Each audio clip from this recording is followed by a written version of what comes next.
In the distant age when gods and spirits roamed freely across the lands of Hellas, there was a river whose waters shimmered like molten silver beneath the sun.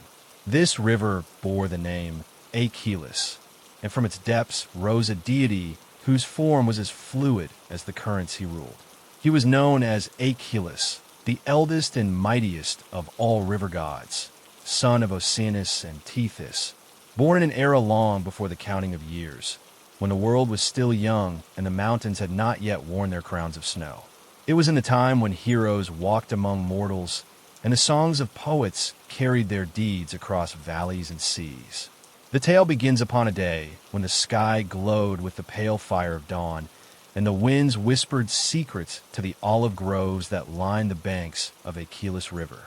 The air was heavy with the scent of wild thyme, and the waters murmured softly, as though dreaming of distant shores. Achelous was a god of many shapes.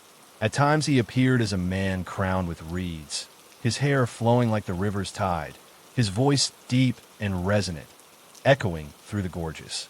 At other times, he would take the form of a mighty bull, his horns gleaming like polished ivory, his hooves striking sparks upon the stones.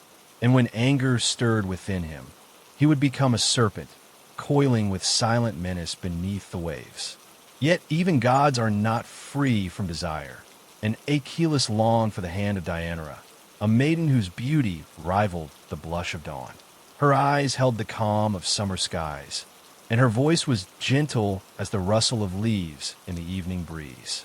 She was promised to Heracles, the son of Zeus, whose strength was sung in every corner of the earth. But Achelous, proud and unyielding, would not surrender his claim. The day of contest came beneath a sky veiled in storm.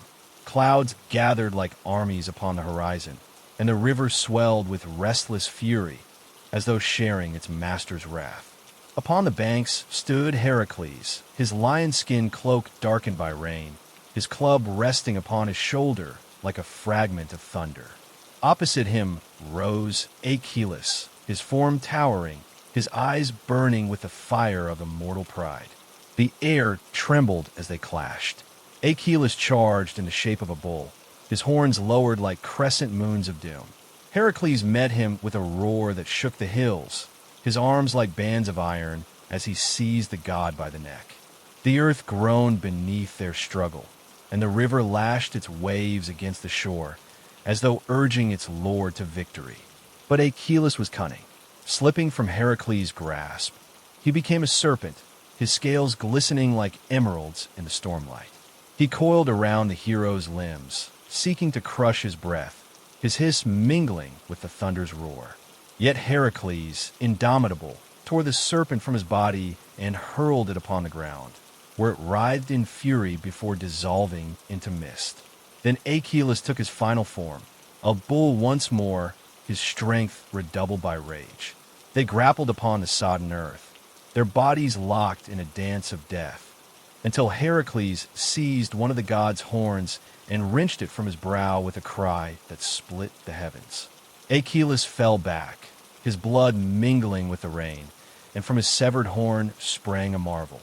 The Cornucopia, the horn of plenty, destined to pour forth fruits and flowers without end, a gift to the world born of divine strife. Defeated, Achelous withdrew into his river, his voice echoing like a lament through the valleys. The storm passed, and the sky cleared, revealing a sun that glowed like molten gold upon the rippling waters. Heracles claimed his bride, and the songs of poets carried the tale across the ages, so that even now, when the rivers run silent beneath the moon, one may hear the whisper of Achelous, mourning his lost love and his broken pride. And thus ends the story of Achelous, the river god who dared to challenge a hero, and whose horn became a symbol of abundance for all generations to come. It is a tale of strength and desire, of pride and loss, echoing through the corridors of time like the eternal murmur of a river flowing toward the sea.